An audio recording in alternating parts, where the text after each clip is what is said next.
Hello, and welcome to a very special episode of English in Fluency. I am your host, Alex, and I am so incredibly happy to have you here with me today.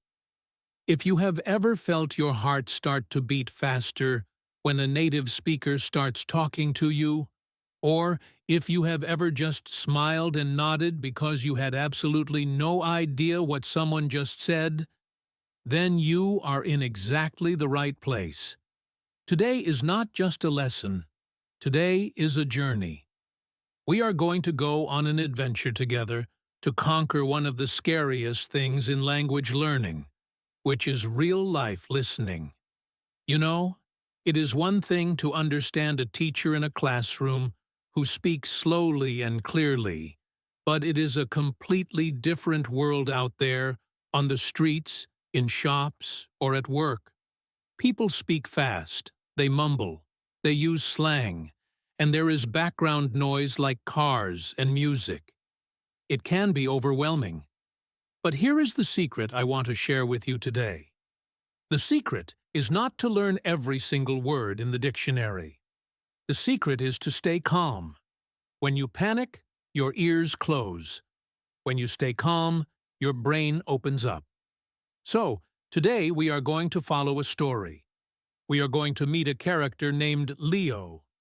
Leo is at a B1 level of English, just like many of you. He is moving to a new city called Rivera for a new job, and he is nervous.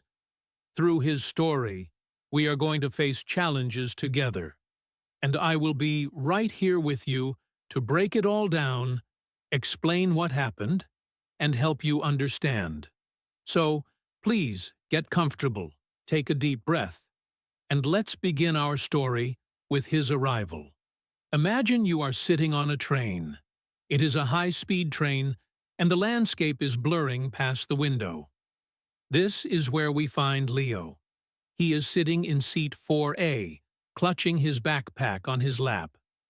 Leo has been studying English for a few years. He knows his grammar. He knows his vocabulary. He has watched movies with subtitles. But today is different.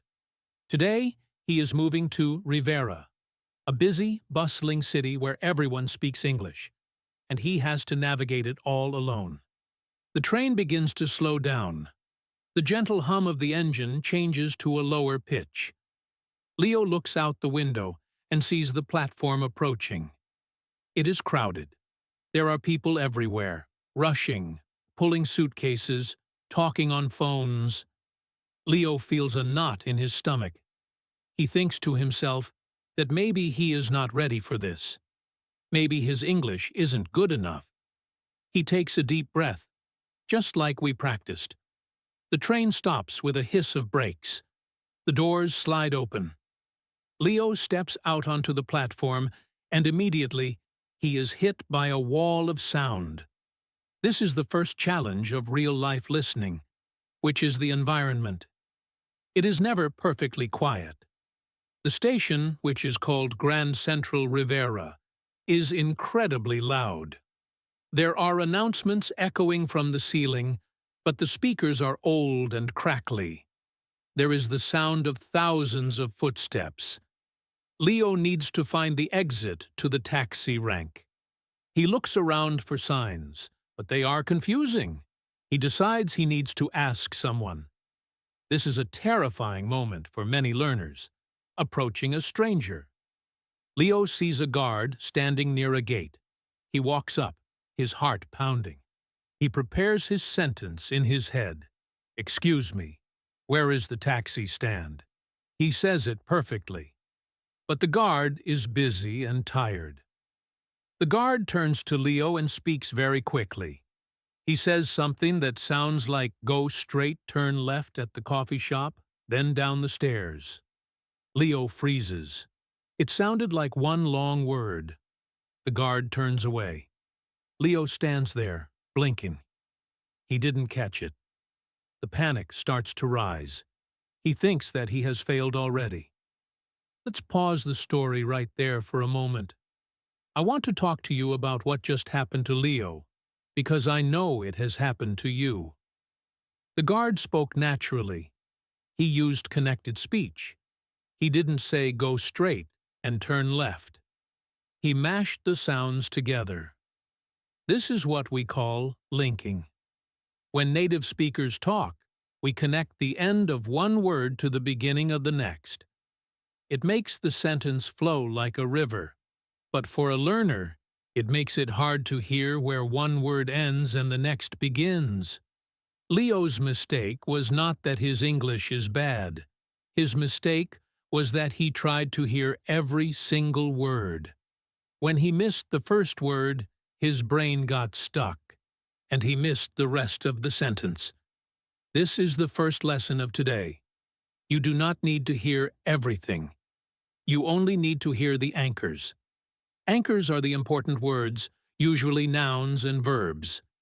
In that sentence, the anchors were straight, left, coffee shop, and stairs. If Leo had just focused on those 4 sounds, he would have found his way. Let's go back to Leo. He is still standing on the platform. He takes a deep breath. He remembers that it is okay to ask again. This is a superpower in listening. You have the right to ask for clarification. Leo taps the guard on the shoulder again. He says, "Sorry, can you speak slower, please?" The guard looks at him, realizes Leo is not a local, and smiles a little. He points his finger and says clearly, "Go straight, past the coffee shop, then go down the stairs." Leo smiles back. He understands. Straight, coffee shop, stairs. He thanks the guard and starts walking. He feels a little boost of confidence. He didn't die. He didn't fail. He just needed a second try. He walks through the crowd, dragging his heavy suitcase. The wheels go click-clack on the tiles. He smells fresh coffee. He looks ahead and sees a big sign that says, "Bean Roasters." That must be the coffee shop. He walks past it and sees the stairs. He did it.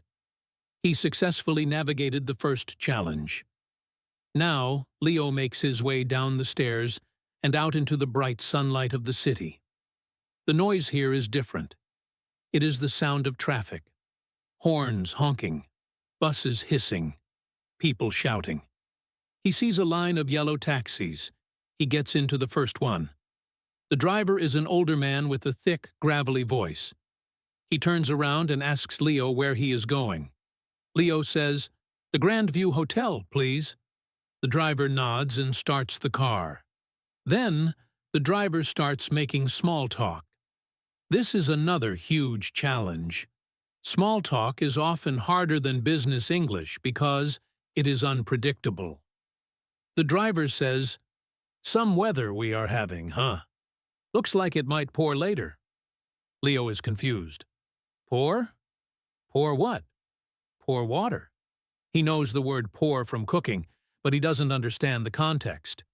He smiles nervously and says, "Yes." The driver continues, "Yeah, my knee has been acting up all morning. Always tells me when rain is coming." Leo is completely lost now. Knee acting up? Is the knee an actor? Let's pause again here and analyze this interaction. The driver is using idioms and phrasal verbs. To pour in this context means to rain heavily. And for a knee to act up means it is hurting or being painful. Native speakers use these phrases constantly without thinking. Leo is feeling foolish because he doesn't understand, but he shouldn't.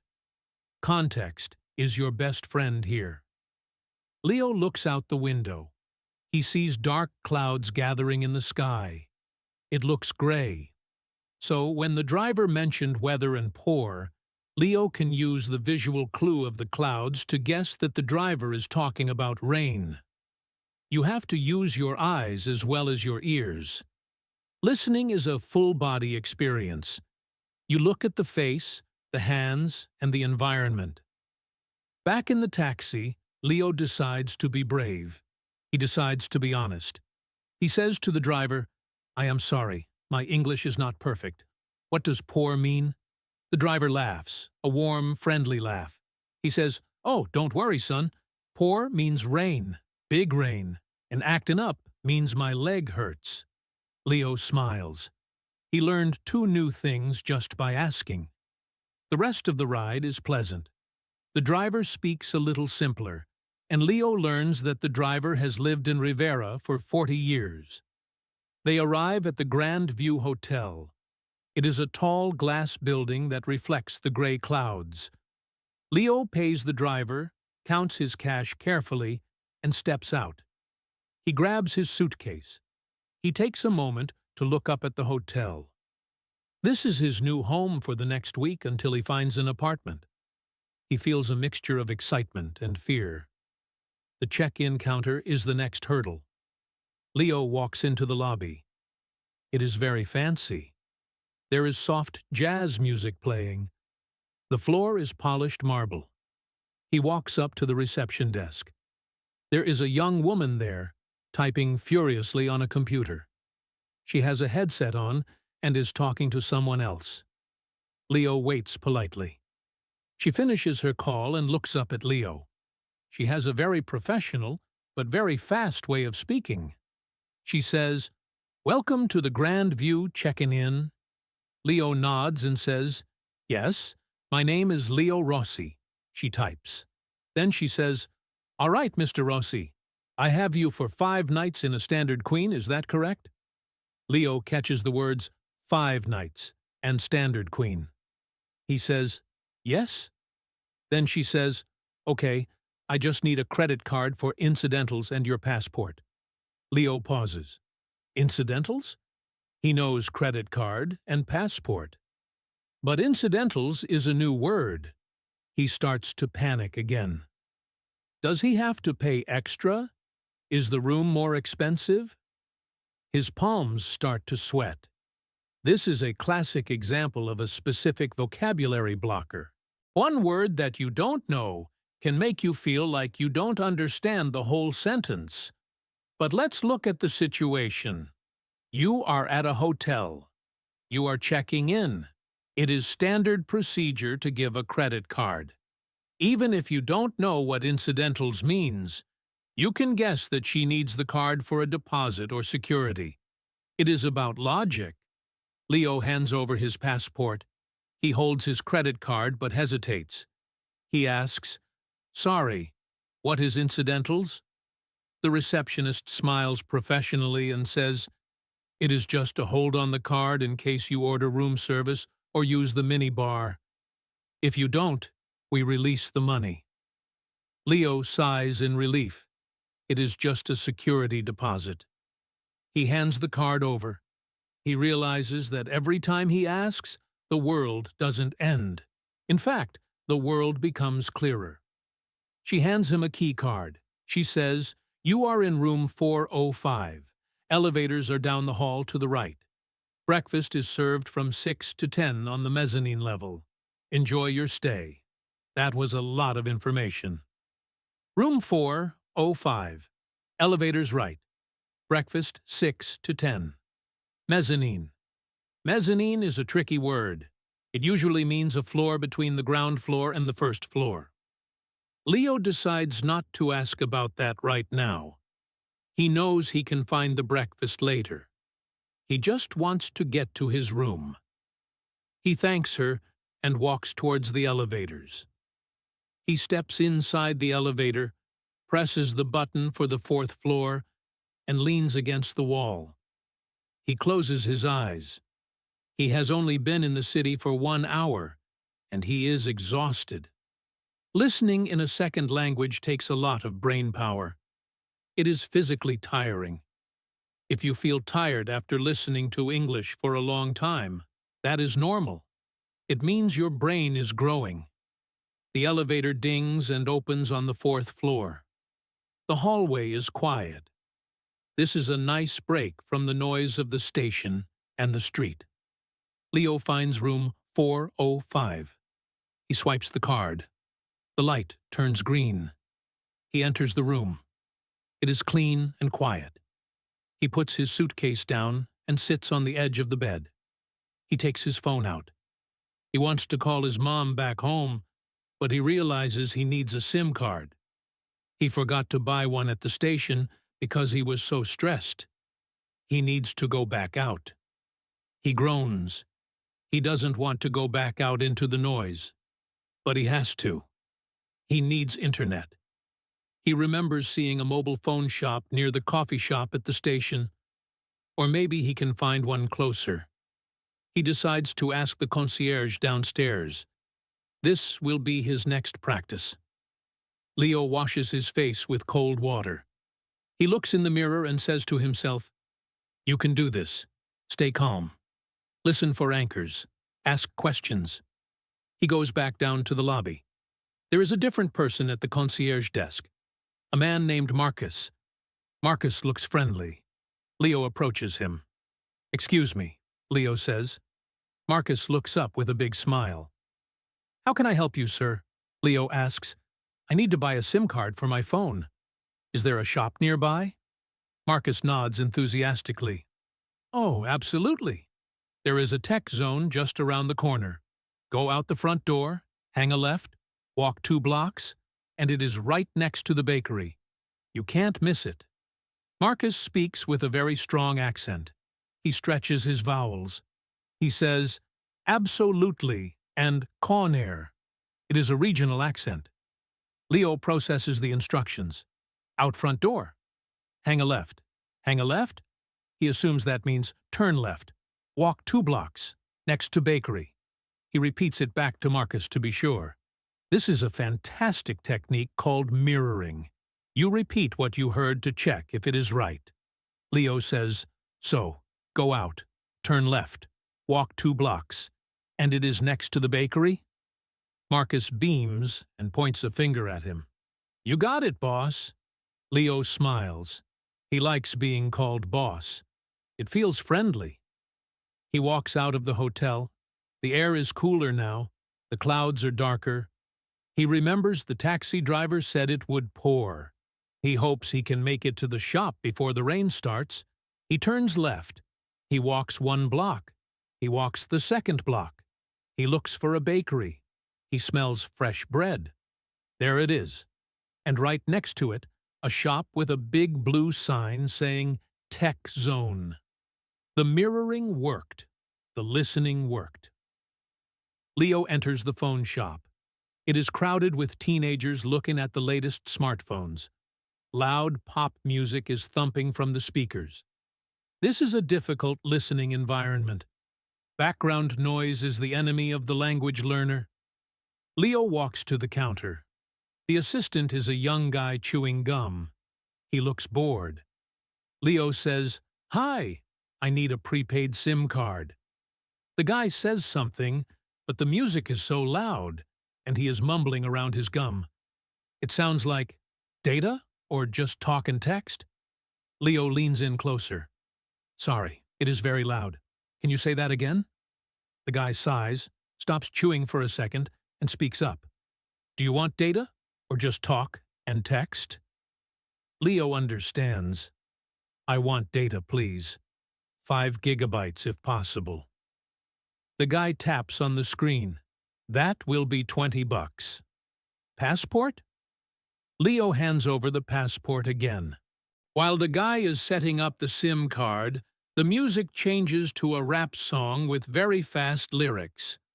Leo tries to listen to the song, but he can't catch a single word. He realizes that understanding song lyrics is C1 or C2 level stuff. He shouldn't worry about that yet. He focuses on the transaction. The guy puts the SIM card in Leo's phone. "Give it a sec to activate," the guy says. Leo waits. The signal bars appear. He has internet. He feels connected again. He pays the $20. "Thanks," Leo says. The guy nods. "No worries. Have a good one." Leo walks out of the shop. Have a good one is a common way to say, have a good day. Leo adds this phrase to his mental notebook.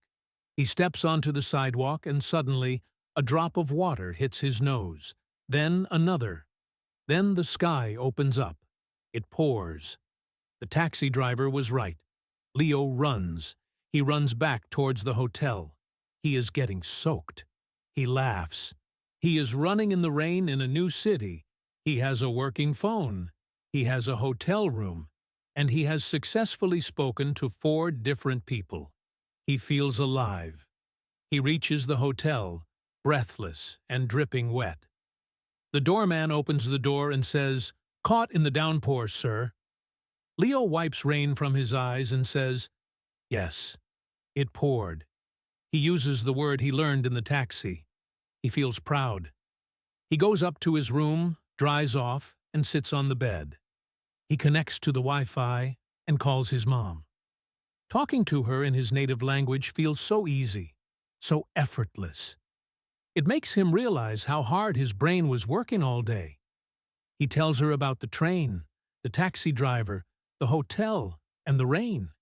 He tells her, "English is hard, Mom, but I think I can handle it." Leo sleeps well that night, but the next morning brings a whole new challenge. Today is his first day at his new job. Now, before we wake Leo up, let's talk about why the workplace is such a terrifying place for language learners. In a hotel or a shop, the interactions are transactional. You buy something, you pay, you leave. There is a script, but in an office, the script disappears. People talk about work. Then they talk about their weekend. Then they crack a joke. And then they switch back to work, all in 30 seconds. There is pressure to perform. You want your colleagues to think you are smart and capable. You don't want to be the person who always says pardon or what. This fear of looking stupid is the biggest block to your listening. It creates anxiety, and anxiety creates noise in your brain that blocks the English coming in. The alarm clock buzzes at 6:30 a.m. Leo wakes up. For a split second, he forgets where he is. Then he sees the gray light coming through the curtains and remembers. Rivera. New job. Day 1. His heart does a little jump. He gets out of bed and goes through his morning routine. He showers, he dresses in his best blue shirt and dark trousers, and he practices his introduction in the mirror. "Hello, I am Leo. Nice to meet you. I am looking forward to working with you." It sounds good. He feels ready. He grabs his bag and heads out of the hotel. The city is different in the morning. It is not chaotic like yesterday afternoon. It is purposeful. Everyone is walking in the same direction, towards the business district. Leo joins the stream of people. He decides to take the bus because his office is a bit far for walking. He finds the bus stop and waits. When the bus arrives, it is packed. Leo squeezes in. The driver is shouting something, but Leo can't hear him over the sound of the engine. He just taps his card on the reader and moves to the back. The bus lurches forward. Now, here is the challenge. Leo needs to get off at Market Street. He knows he has to listen for the announcements. The speaker system on the bus is even worse than the train station. It crackles and hisses. A robotic voice says, "Next stop." Mfurt, strut. Leo strains his ears. Was that Market Street? Or Maple Street? Or Main Street? The panic starts to bubble up. If he misses his stop, he will be late on his first day. He looks out the window, but he doesn't recognize the buildings yet. He needs to verify. He looks at the woman standing next to him. She is reading a book and wearing headphones. He doesn't want to disturb her, but he has to. He gently waves his hand near her line of sight. She looks up, surprised, and pulls down one side of her headphones. "Excuse me," Leo says, his voice a little shaky. "Is the next stop Market Street?" The woman looks at him blankly for a second, then smiles. "No," she says. "Market is 3 stops away."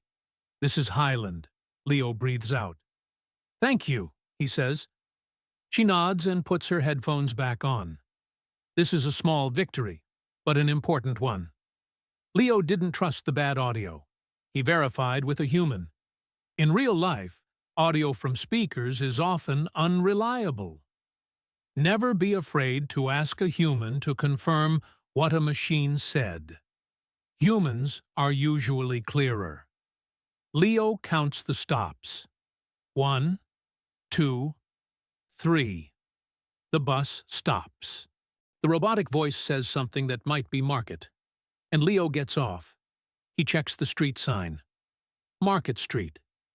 He is in the right place. He stands in front of a massive glass skyscraper.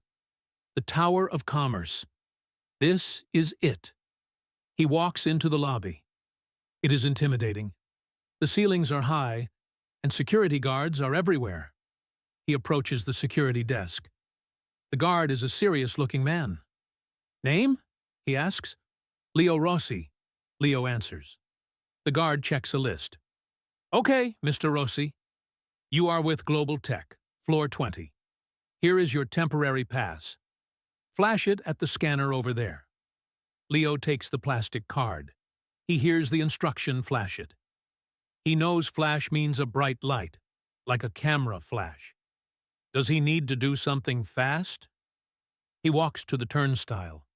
He sees other people tapping their cards against a black pad. He realizes that in this context, flash your pass means to show it quickly, or use it.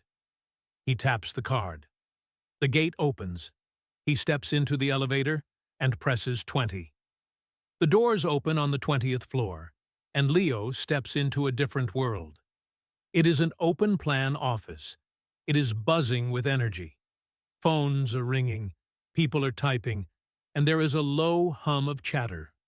A woman with bright red glasses comes walking towards him very fast. She is holding a tablet and a cup of coffee. Leo, right? She says without stopping. I am Clara, your manager. Welcome aboard. Glad to have you. We are super busy today, so we are going to hit the ground running. Come with me. She turns and walks away. Leo has to jog to keep up. He is processing her words. Hit the ground running. What does that mean? Is he supposed to run? No, he looks around. Nobody is running. He deduces it means they are going to start working immediately and quickly. It is an idiom for starting a project with great energy. Clara leads him to a desk. This is your spot, she says. Get settled. Log in. Password is on the sticky note.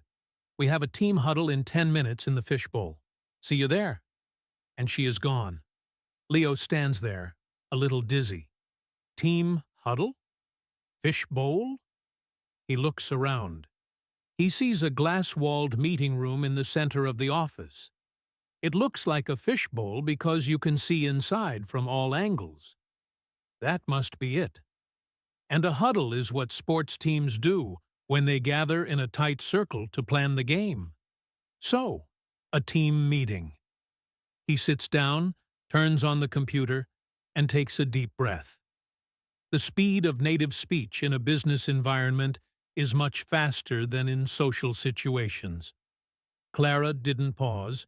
She didn't check if he understood. She assumed he did. This is the reality. You have to catch up.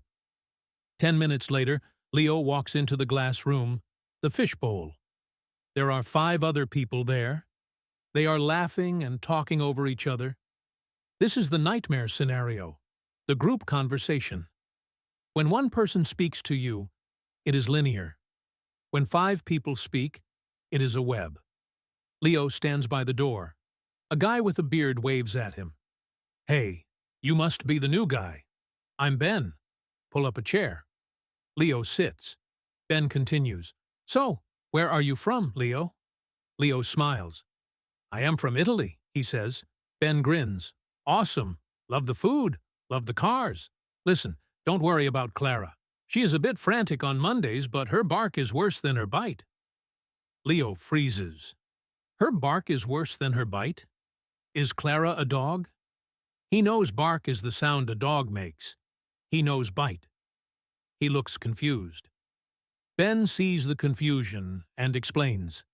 I mean, she sounds scary and aggressive, but she is actually very nice and kind. Don't let her scare you. Leo nods. Ah, I understand. Thank you. He notes down the idiom in his mental notebook. The meeting starts. It is fast. They talk about Q1 targets, deliverables, and roadblocks. These are corporate buzzwords. Deliverables are the things you need to finish and give to the client. Roadblocks are problems stopping you. Leo focuses on the nouns. He hears report, Friday, client, error. He pieces it together. They need to fix an error in a report for a client by Friday. He feels like a detective. He is not understanding every sentence, but he is understanding the mission. Suddenly, Clara looks at him. Leo, I want you to shadow Ben today. He will show you the ropes, loop you in on the project. Got it? Leo nods confidently. Got it. To shadow someone means to follow them like a shadow and watch how they work. To show someone the ropes is an old sailing term that means to teach someone how to do the job. And to loop someone in means to include them in the communication loop. Leo is getting the hang of this. After the meeting, Leo sits with Ben. Ben is nice. He speaks clearly when he talks to Leo, but he speaks fast when he talks to others. This is common. People adjust their speech for you, which is kind of them, but you still need to understand them when they talk to others. Ben says, "All right, Leo. First task, we have a conference call with the London team in 5 minutes. Just listen in. Take notes. London team means British accents." Leo feels a fresh wave of nervousness. He has studied American English mostly. He finds British English a bit harder because they don't pronounce the R at the end of words sometimes, and the vowels are different. They go into a small room with a spider-shaped phone on the table. Ben dials a number. A beep. Then a voice says, "Hello? Is that the Rivera team?" The voice is deep and booming. "Hi, Dave. It is Ben and the new guy, Leo," Ben says. "Cheers, Ben," says Dave. "Right. Let's crack on." Crack on? Leo guesses it means, let's start. The call begins. The connection is not great. There is a slight delay. When Ben speaks, Dave speaks at the same time. Then they both stop. Then they both say, "Sorry," at the same time. This is the dance of the conference call. It happens to everyone, even native speakers. Leo is listening hard. Dave is talking about the budget. But then, the audio cuts out. It goes static. Sheesh. Budget is 50,000. Leo looks at Ben. Ben rolls his eyes. Bad signal, Ben whispers. Then, Dave asks a question. "Leo, mate, do you have access to the drive yet?" Leo jumps. He is being addressed directly. But he didn't hear the whole question. He heard Leo. "Mate, drive yet." He thinks Dave is asking if he drove to work. He starts to say, "No, I took the bus," but he stops himself. That doesn't make sense in a meeting about budgets. The word drive must mean the shared computer drive, the cloud storage. Context is king. Leo pauses and says, "I am not sure. I have a password, but I haven't checked the folder." Ben nods approvingly. That was the right answer. Dave says, "Right, no worries." Ben, sort him out, yeah? Leo survives his first interaction on a call. The lesson here is to take a split second to think before you answer. Your brain often offers the literal meaning first, drive a car, but the context offers the correct meaning, hard drive. If Leo had said, "I took the bus," everyone would have been confused. The silence of thinking is better than the noise of a wrong answer. Never be afraid of a 2-second silence. It makes you look thoughtful, not slow. The morning flies by. Leo is exhausted, but it is time for lunch. The social hour. In some ways, this is harder than the meeting. In the meeting, there is an agenda. At lunch, anything goes. Ben invites Leo to the cafeteria. They sit with 3 other colleagues, Sarah, Mike, and Jen. They open their lunch boxes. Sarah says, "Ugh, I am on this keto diet. I would kill for a carb right now." Everyone laughs. Leo smiles, but he is analyzing. Kill for a carb. He knows she doesn't want to murder anyone. He understands it is exaggeration. He learns that I would kill for something means I want it very much. Then Mike starts telling a story about his weekend. I went hiking, right? And I am halfway up the mountain, and I realize I left my keys in the car. And the car auto-locked. Everyone gasps. "No way," says Jen. "Yeah, way," says Mike. "So I had to hike down, find a rock, and, well, let's just say my window insurance is going up." Everyone bursts out laughing. Leo is a step behind. He has to reconstruct the story. Mike forgot keys, car locked, hike down, rock, window insurance. Ah, he broke the window with a rock. Leo laughs a few seconds after everyone else. He feels a little awkward, like he is watching a movie with the audio out of sync. Then Sarah turns to Leo. "So, Leo, what is the scene like in Italy?" "The scene?"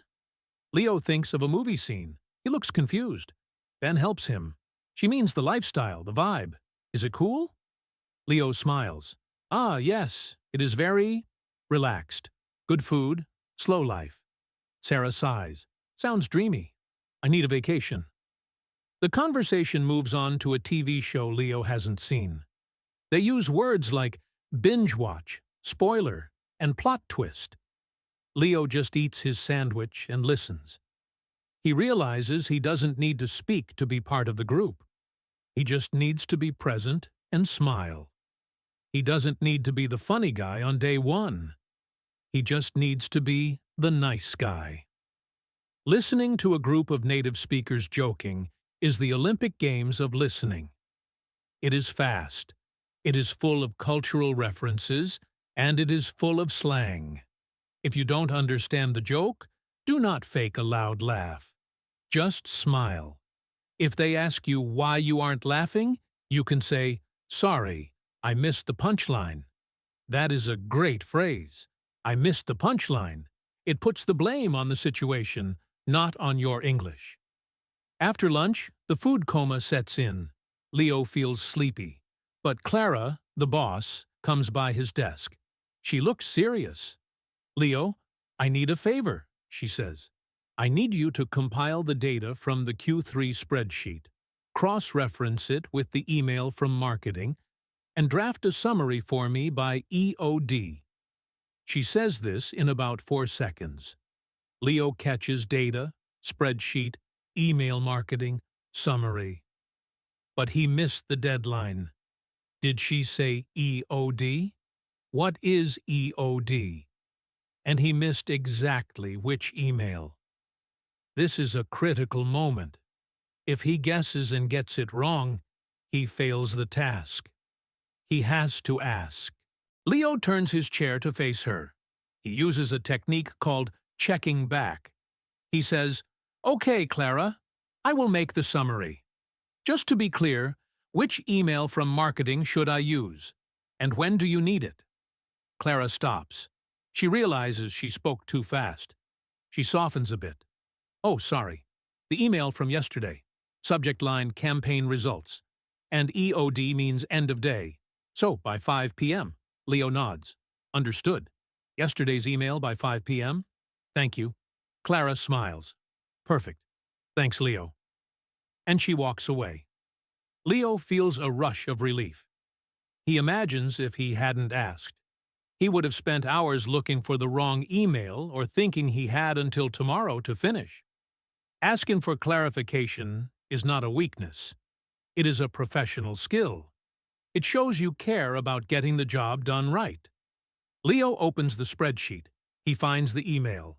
He starts working. The work itself is fine. Numbers are universal. Excel is universal. The quiet focus is a nice break for his ears. He works steadily for 3 hours. Around 4 p.m., the phone on his desk rings. A real telephone ring. This is it. The final boss battle of the day. Leo stares at the phone. He picks it up. Hello? Leo speaking. A voice on the other end speaks incredibly fast. Hi, this is Greg from IT. I'm ticket 405 regarding the server access. Are you near your machine? It sounds like one long, breathless sentence. Leo's heart hammers. He didn't catch the name or the ticket number. He takes a deep breath. He uses the polite interruption technique. He says, I am so sorry. Could you slow down just a little? The line is a bit bad. This is a white lie. The line is fine. But saying the line is bad protects the other person's feelings. It doesn't make them feel like they are bad at talking. It blames the technology. The voice slows down. Oh, sure. Sorry. This is Greg.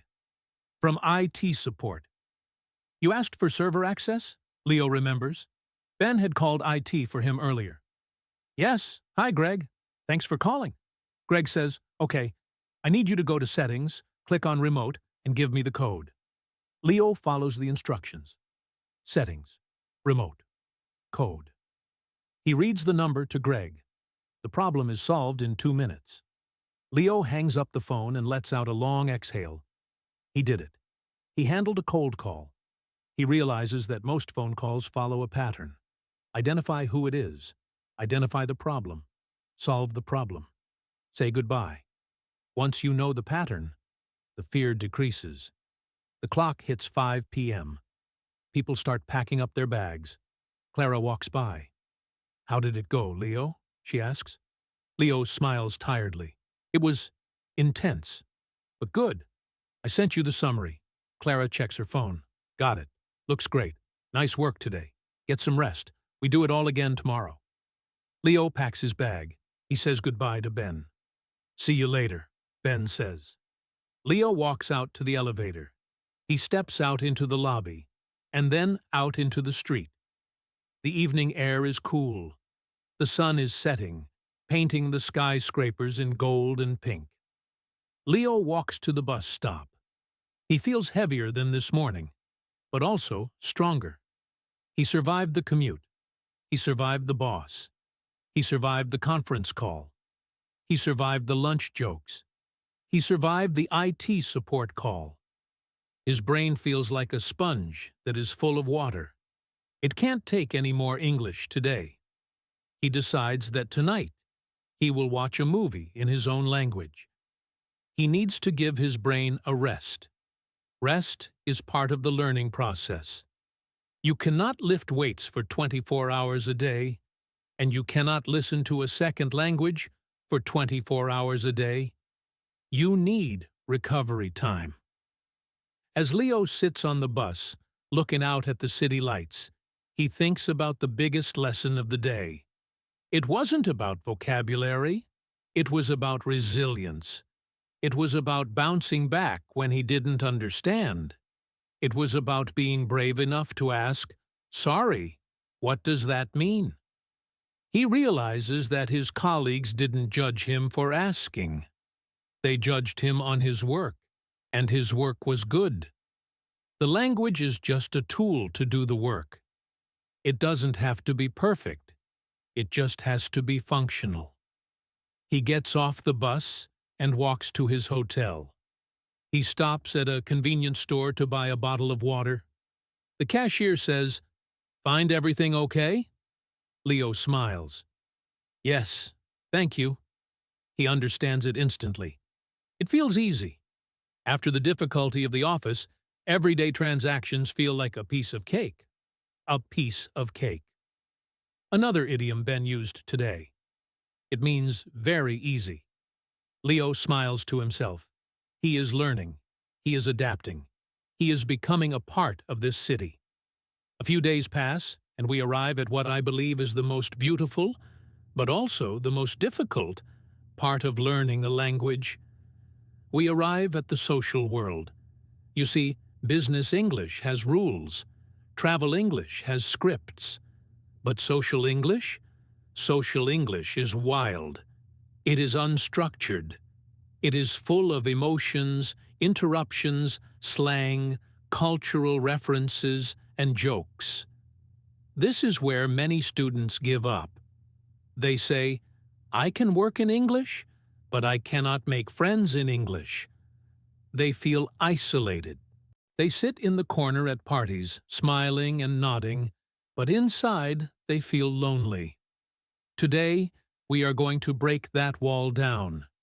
We are going to follow Leo to a social gathering. It is 5:30 p.m. on Friday. Leo is packing up his desk at the office. His brain feels heavy, like a computer that has too many tabs open. He is looking forward to going back to his quiet hotel room and sleeping. But then, Ben, his colleague from the desk next to him, rolls his chair over. Hey, Leo, Ben says. A few of us are heading to my place tonight for a little housewarming. Just pizza, drinks, hanging out. You should come. It will be chill. Leo freezes. His first instinct is to say no. His fear says, run away. He thinks, I am too tired to speak English. I will be boring. I will make mistakes. But then he looks at Ben's smiling face. He remembers his goal. He moved here to live, not just to work. Leo smiles and says, Thank you, Ben. I would love to come. What is a housewarming? Ben laughs. Oh, right. It just means I moved into a new apartment recently, so I am having a party to warm up the house. It is a celebration of a new home. Leo nods. Ah, I understand. Should I bring something? Ben waves his hand. Nah, just bring yourself. Maybe a bottle of wine if you want, but no pressure. I will text you the address. See you around 7, Leo says. See you then. He walks out of the office with a mixture of excitement and dread. He has 1 hour to prepare. He goes to a shop and buys a nice bottle of Italian red wine. He thinks, at least if my English is bad, the wine will be good. The address is in a part of the city Leo hasn't seen yet. It is a street lined with brownstone houses, with steps going up to the front doors. Leo finds the number. He can hear music coming from inside. He stands on the sidewalk for a moment. This is the threshold. This is the moment where you have to push yourself. He takes a deep breath, walks up the steps, and rings the bell. The door swings open. It is Ben. He is wearing a t-shirt and jeans, looking very relaxed compared to the office. Leo, you made it! Ben shouts over the music. Come in! Come in! Leo steps inside. The air is warm and smells of cheese and tomato sauce. The living room is full of people. Some he recognizes from the office, but many are strangers. The noise level is high. This is what audio engineers call the cocktail party effect. It is when many people are talking at the same time, and your brain has to filter out the background noise to focus on one voice. For a native speaker, this is automatic. For a learner like Leo, it is exhausting. It feels like a wall of sound hitting him in the face. Ben leads him into the kitchen. Everybody! This is Leo, our new superstar from Italy. A few people wave. A girl named Maya turns to him. Hi, Leo. Welcome. I love your shirt. Leo touches his shirt. Thank you, he says. It is blue. He realizes that was a very basic answer, but Maya just smiles. Grab a drink, she says. The fridge is stocked. Leo puts his wine on the counter. He finds a beer and stands near the kitchen island. This is the mingling phase. Mingling is the art of moving around a party and having short, light conversations. It is terrifying because there is no topic. You have to create the topic. Leo stands there, holding his beer, feeling awkward. He sees two people talking near the window. He decides to use a strategy called the approach. He walks over and stands near them, listening. They are talking about a movie. He waits for a pause. When they stop laughing, he steps in. "Sorry," he says. "Are you talking about the new space movie?" The guy turns to him. "Yeah, Interstellar 2. Have you seen it?" This is the moment of truth. Leo has seen it, but in Italian. He needs to explain this. "Yes," he says. "I saw it in Italy. It was visually, how do you say, stunning. But the plot was a bit confusing." The girl nods enthusiastically. "Right? I was totally lost in the last 20 minutes. I mean, time travel is always messy." Leo feels a spark of connection. He understands lost and messy. He adds, "Yes, messy. I prefer the first one." The guy agrees. "Totally. The first one is a classic. By the way, I'm Sam. This is Chloe." Leo shakes their hands. He is in. He broke the ice. The lesson here is that you don't need a complex sentence to join a conversation. You just need a relevant question. "Are you talking about X?" is a magic key that opens the door. After a while, Ben claps his hands. Pizza is here. Everyone moves towards the dining table. There are stacks of cardboard boxes. The smell is amazing. Leo realizes he is hungry. He grabs a slice of pepperoni. They all find spots to sit. Some on the sofa, some on the floor, some on chairs. This is the circle phase of the party. The conversation changes from small groups to one big group. This is harder. In a big group, the speed is faster, and people interrupt each other constantly. Leo sits on a cushion on the floor. He decides to just listen for a while. He is playing the role of the observer. Someone starts telling a funny story about their cat. The cat knocked over a television. Everyone is laughing. Leo understands cat and TV and crash. He laughs along with the rhythm of the group. But then, Ben turns to Leo. "Hey, Leo, what are parties like in Italy? Do you guys just eat pasta and sing opera?" He is joking, teasing Leo gently. Leo knows he needs to respond. He could just say no, but he wants to show his personality. He takes a sip of beer to buy time. He smiles. "No opera," he says. "But yes, much pasta. And we talk very loud. And we use our hands." He puts his pizza down and waves his hands in the air to demonstrate. Everyone laughs. It is a warm laugh. They are laughing with him, not at him. Then, a man named Tom, who is sitting in the armchair, leans forward. He has a serious face, but twinkling eyes. He says, "So, Leo, I have a riddle for you. Why did the tomato turn red?" Leo blinks. A tomato is already red. He is confused. He thinks, "Is this a biology question?" He says, "Because it is ripe?" Tom shakes his head. "No, because it saw the salad dressing." The whole room groans and laughs. Leo is completely lost. Salad dressing? Why would a tomato turn red because of dressing? He looks around. Everyone is enjoying the joke. He feels that familiar panic. He is the only one who doesn't get it. This is a critical moment for a learner. Do you fake a laugh? Or do you ask? Leo remembers my advice. Be honest. Leo smiles and says, "I am sorry. I don't understand." "Why dressing?" Tom smiles kindly. "Ah, it is a play on words. Dressing means the sauce for the salad, like oil and vinegar. But dressing also means putting on clothes. So the tomato turned red because it was blushing. It was embarrassed because it saw the salad getting dressed, like getting naked." Leo's eyes widen. "Ah, because the salad was naked." He starts to laugh. It is a genuine laugh now. He understands the pun. He says, "That is very clever." In Italian, we have jokes like this too. By admitting he didn't understand, Leo turned an awkward moment into a learning moment. And guess what? Nobody thought he was stupid. They thought he was brave. The conversation moves on. They start talking about travel. Maya talks about her trip to Japan. Sam talks about hiking in Peru. Then all eyes turn to Leo again. Ben says, "Leo, tell us about your hometown. What is it like?" Leo feels the spotlight. This is the storytelling challenge. He has to hold the floor. He has to paint a picture with words. He thinks of his town, sitting on the coast, the yellow houses, the blue sea. He starts. "My town is small. It is called Porto. It is near the sea.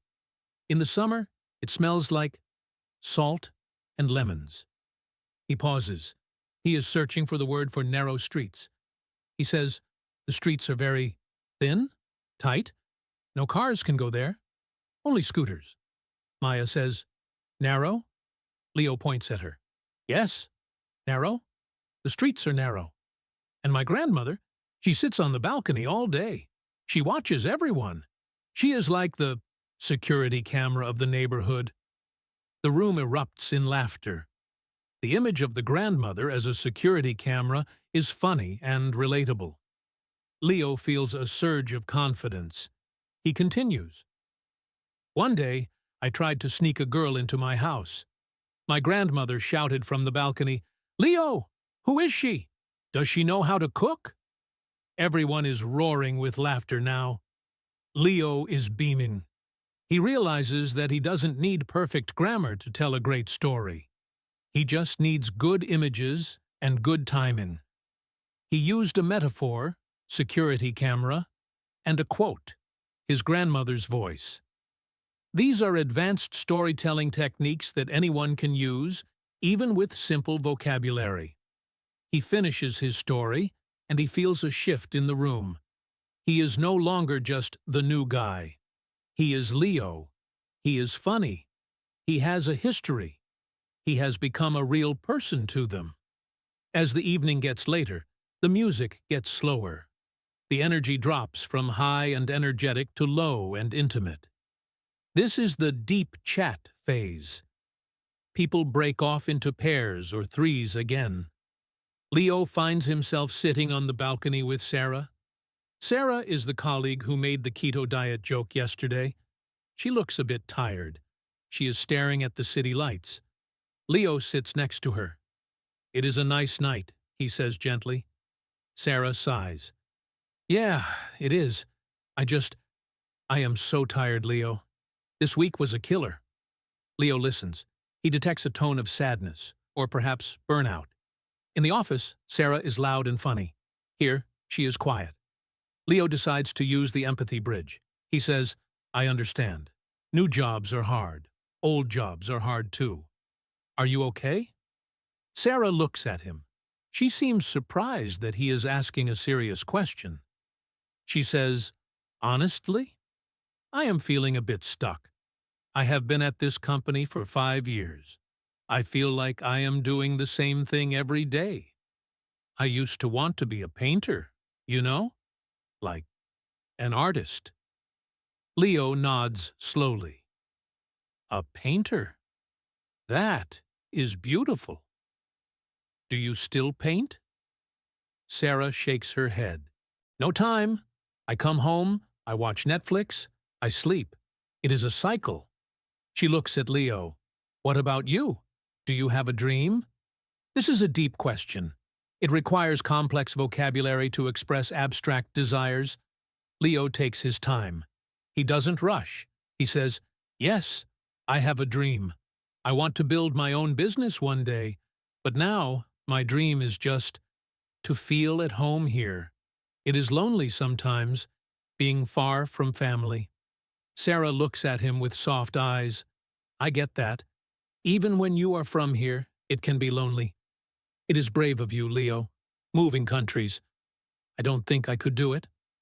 Leo smiles. "You could. We are stronger than we think." Sarah smiles back. "Thanks, Leo. I needed to hear that." They sit in silence for a moment. It is a comfortable silence. This is the holy grail of language learning, to comfort someone. to share a burden, to understand not just the words stuck and lonely, but the feeling behind them. Leo realizes that his English was enough to support a friend.